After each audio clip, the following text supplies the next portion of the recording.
अस्सलामुअलैकुम वीवर्स, मैं हूं जावेद इकबाल कुरैशी। वीवर्स, पाकिस्तान में बादशाहत का निज़ाम चल रहा है। ये मैं बहुत पहले कहा करता था, कोई मानता नहीं था, लेकिन अब ये आहिस्ता आहिस्ता बात साबित हो रही है कि वाकई कोई बादशाह है जो पूरे के पूरे निज़ाम को चलाता है, अपनी मुट्ठी में लिए बैठा है। हर अदारे में अपने बंदे तैनात करता है, अपनी मर्ज़ी के फ़ैसले करवाता है। तो यकीनन आप समझ गए होंगे, आजकल कोई मुश्किल नहीं है समझाना कि कौन पाकिस्तान पर काबिज़ है, मुल्क पाकिस्तान पर। साफ छुपते भी नहीं, सामने आते भी नहीं। तो ये कैसी पर्दादारी है।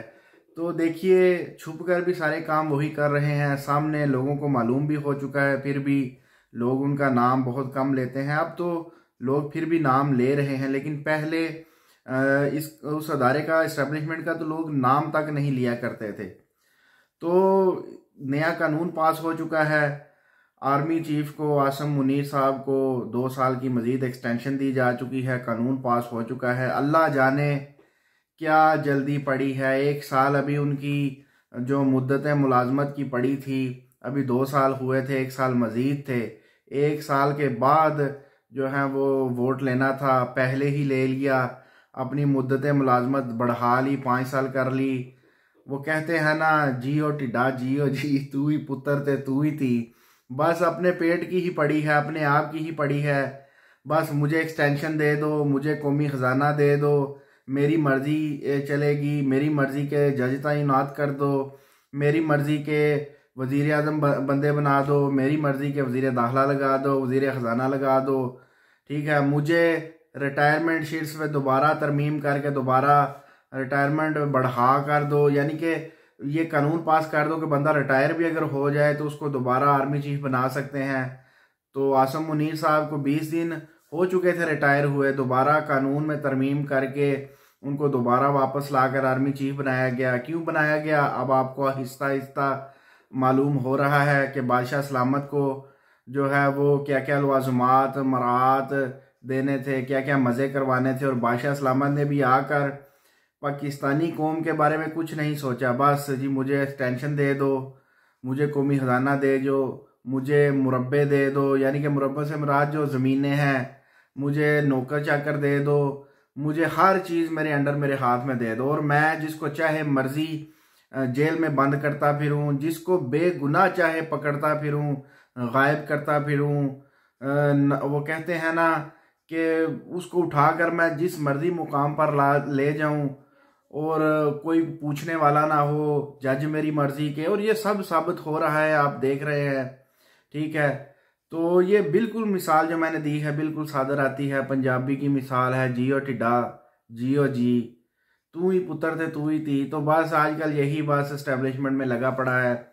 जर्नैल जो हैं वो सिर्फ अपने आप को ही देख रहे हैं, बस अपना ही पेट भर रहे हैं, अपने पेट की जी, तू ही थी थे तू ही पुत्र। तो अल्लाह ही बचाए इस मुल्क पाकिस्तान का, क्या होना है। बादशाह सलामत बने हैं, एक ऑर्डर देते हैं, अंदर खाते, सामने भी आकर ऑर्डर नहीं देते, अंदर खाते एक ऑर्डर देते हैं, जी ये कर लो। और तमाम की तमाम जमहूरियत जो है वो उनके पाँव में जर्नैलों के लेट जाती है और वो ऑर्डर पास हो जाते हैं, वो कानून पास हो जाते हैं। भाई 2 साल की आपने क्यों एक्सटेंशन ली है, 200 साल की ले लेते, डायरेक्ट रफड़ ही खत्म करते, सारे का सारा रोला ही खत्म करते, 200 साल की एक्सटेंशन लेते। और ये भी एक कानून पास कर दें आप, जो आर्मी चीफ साहब और जो आपके जो ये मैं क्या कहूँ आपको, ने जो चोर चक्के लगाए हुए हैं मुल्क पाकिस्तान पर, आप ऐसा कीजिए कि आप जो है वो 200 साल की एक्सटेंशन लें और इस मुल्क का भला करें और कहें जी इलेक्शन होने ही नहीं चाहिए, इस मुल्क में अब कुछ नहीं होगा, जो कुछ हूँ मैं ही हूँ। बस इलेक्शन भी अगर करवाने हैं तो वो भी मैं जीत चुका हूँ, जज भी अगर कोई लगना है तो मैं जज लगाऊंगा या मैं खुद ही जज हूँ। पार्लियामेंट में भी अगर कोई जाएगा जीत कर तो ज़रूरत नहीं है, मैं खुद ही चला जाऊंगा, मैं अकेला ही बैठ कर वज़ीर ख़ारजा हूँ, वज़ीर दाखिला हूँ, वज़ीर आज़म हूँ, आर्मी चीफ हूँ। तो भाई सारा मसला ही ख़त्म करो, जिसको चाहे मर्जी फांसी दिलवाओ, 250-300 केसेस बनवाओ उस पर और उसको जो है वो जेल में रखो, उसको गायब करो। जिसको मर्जी चाहे 9 मई के केस में पकड़ो, जिसको 9 मई के केस में जियो फेंसिंग की गई और 10 से 15 हज़ार बंदे को उठा लिया गया जी इसके इर्द गिर्द उस वक्त, यानी कि एक जियो फेंसिंग कहते हैं कि मिसाल के तौर पे जहां एक जगह कोई वाकया होता है, अब क्या करते हैं, जियो फेंसिंग की जाती है, यानी कि इस इलाके के इर्द गिर्द उस वक्त कितने फ़ोन ऑन थे, कौन कौन सा नंबर ऑन था, तो वो जियो फेंसिंग के तकरीबन कुछ रेडार के इर्द गिर्द कोई 100 मीटर कह लें या आधा किलोमीटर कह लें, तो वो जियो फेंसिंग की गई। जो बंदा वैसे भी काम से आया था 9 मई में तो उनको भी पकड़ लिया, लेकिन इमरान खान पर जब गोली चलाई गई तो उस जगह की अभी तक जियो फेंसिंग तक नहीं हुई।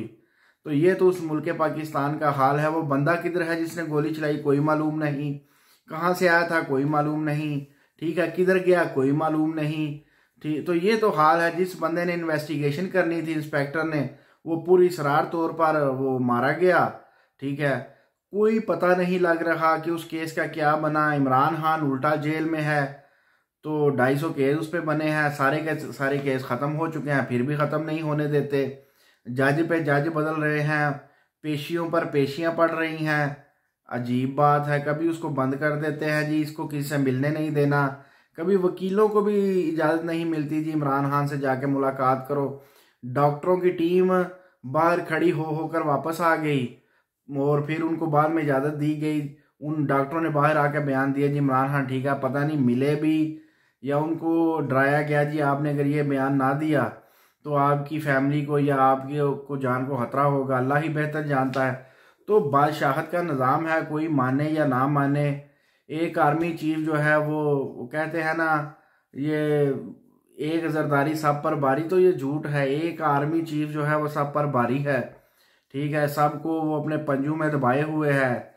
जिसको जो हुक्म सादर करता है, ऑर्डर सादर करता है, वो काम हो जाता है, ठीक है। इलेक्शन को तबाह बर्बाद किया, जो पार्टी जीती उसको जो है हरा दिया। फॉर्म 45 47 के चक्कर में जो जीते कैंडिडेट थे उनको मार मार कर पार्टी छुड़वा दी।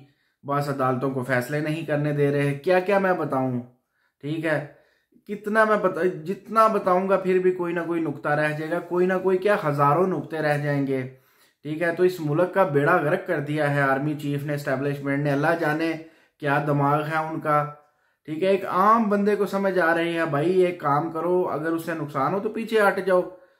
ये गलत काम में भी गलत काम किए जा रहे हैं, गलत काम को भी आगे लेके चलते जा रहे हैं। मुल्क का सत्यानाश होता जा रहा है। बादशाह सलामत बैठा हुआ है, उसको कोई परवाह नहीं, बस उसको जी हजूरी चाहिए, उसको बाअदब बामुलाजा हर बंदा चाहिए उनके हजूर में। तो बस ये चल रहा है। अब मैं क्या कहूँ, तमाम के तमाम जो वज़राए आज़म हैं वो सल्यूट मारते हैं जाकर बादशाह सलामत को, आर्मी चीफ को, और उसका जो है वो आशीर्वाद लेकर, उसका जो है वो थपथपकी लेकर कमर पर, जाओ जी मौज करो, तो जो मर्जी करो, तुम्हें कोई पूछने वाला नहीं। वो कहते हैं चोर उचक्का चौधरी और लुंडी रान प्रधान। तो ये मुल्क पाकिस्तान का हाल है। जो चोर उचक्के हैं वो चौधरी बनकर बैठे हैं और जो लुंडी रान है वो प्रधान है। और बिल्कुल ये बिल्कुल मिसाल भी कैसी क्या जबर, वाकई ही लुंडी रान ही जो है वो प्रधान है। अब कौन है लुंडी राना वो आप समझ जाएंगे, ठीक है। कौन टिकटॉकर है, कौन टिकटॉक्स बनाती फिर रही है, मैं नाम नहीं लूँगा भाई, क्या मुझे भी किसी केस में पकड़वाना है। तो वे दुआ करें मुल्क पाकिस्तान के लिए कि पता नहीं क्या होने वाला है, ठीक है। पता नहीं, मुझे तो कुछ दुरुस्त होता नज़र नहीं आ रहा उस मुल्क पाकिस्तान में। 2 साल की एक्सटेंशन भाई, जैसा कि मैंने बताया 200 साल की एक्सटेंशन लो, काम ही ख़त्म करो, तमाम के तमाम बिल पास करो, कोई इलेक्शन नहीं होगा इस मुल्क पाकिस्तान में, कोई वज़ीर आज़म नहीं बनेगा। मैं ही वज़ीर आज़म हूँ, मैं ही वज़ीर ख़जाना हूँ, किसी को जुर्रत नहीं, जो बोलेगा उसकी ज़बान कटवा दी जाएगी या गर्दन कटवा दी जाएगी। तो बस मैं ही हूँ जो कुछ हूँ। तो वे यही बस रोना रोना था आपके आगे कि पता नहीं ये मुल्क पाकिस्तान किधर जा रहा है, किस डगर पर चल रहा है। अल्लाह ही जाने क्या वापस लौटेगा भी या नहीं लौटेगा, या इमरान खान को रिहाई मिलेगी या नहीं मिलेगी। अगर रिहाई मिल भी गई तो इमरान खान पता नहीं क्या करता है आकर। ये भी एक नया स्यापा है, क्योंकि पिछली मरतबा जब उसकी बारी थी तो उसने बड़े अच्छे काम भी किए थे, लेकिन कुछ काम उससे सही भी नहीं हुए थे। क्या वो माजी की गलतियों से कुछ सीखेगा या नहीं, इंशाअल्लाह ताला नेक्स्ट वीडियो में आपको बताएंगे, आपकी खिदमत में दोबारा हाजिर होंगे। अपना खास ख्याल रखिएगा। अल्लाह हाफ़िज़ नासिर। अस्सलामु अलैकुम वरहमतुल्लाहि वबरकातुहू।